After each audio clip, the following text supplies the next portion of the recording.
feels like these big geopolitical tensions and conflicts are just not going to disappear, when there's the next UK election, and that these issues are going to continue being very, very difficult for whoever is in power after the next general election. We assume it will be Labour going by the polls. I mean, Labour historically has always had more tension with foreign policy issues. The Conservatives have got lots of issues they're conflicted on at the moment. There's more unity on foreign policy, on military action. For Labour, it's a much more torturous issue. We've seen it with the developments on Gaza.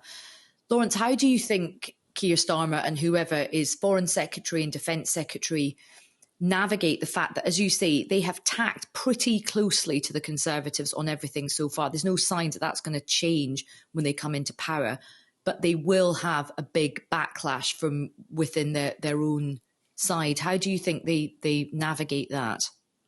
Well, I mean, Gaza is obviously the most difficult.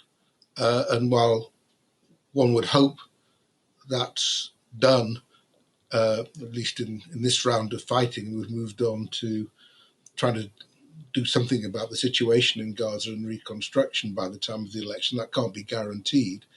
And I think a Labour government would be under enormous pressure to take a hard line and put pressure on Israel. But Cameron's been doing that. I mean, Cameron toughened up the as Foreign Secretary, the UK stance, and he's been quite blunt in some of his statements. Now, Starmer might go further than that, but that's the direction of Western policy. But I think so. The Middle East is always going to be a particularly difficult one. If there hadn't been Ukraine, the big issue in transatlantic relations will be China.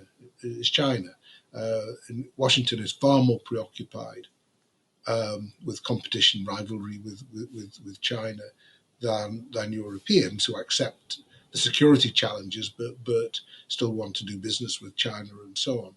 So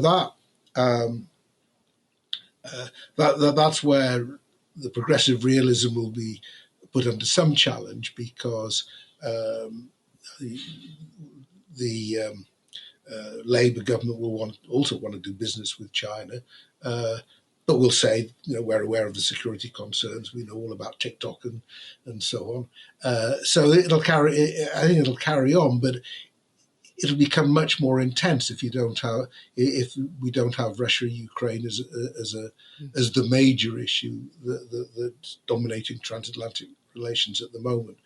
China's not going to go away as an issue.